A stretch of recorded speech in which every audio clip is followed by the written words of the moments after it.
చిన్న తండ్రి అయిందా?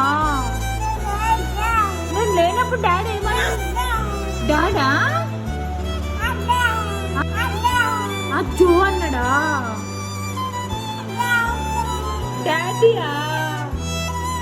అయ్యో అట్లా చేసిందా? చేయలేదా? అయ్యో అన్నాడా? ఏమన్నా నాకు అర్థమవుతుంది అన్నాడా? నువ్వు ఏం చెప్తానవే? అర్థమవుతలేదు తండ్రి, చెప్పు అన్నాడా? ఏంటి తండ్రి? చెప్పు, ఇప్పుడు చెప్పు చెప్పు ఏమైంది? డాడీ కొడుతా అన్నాడా?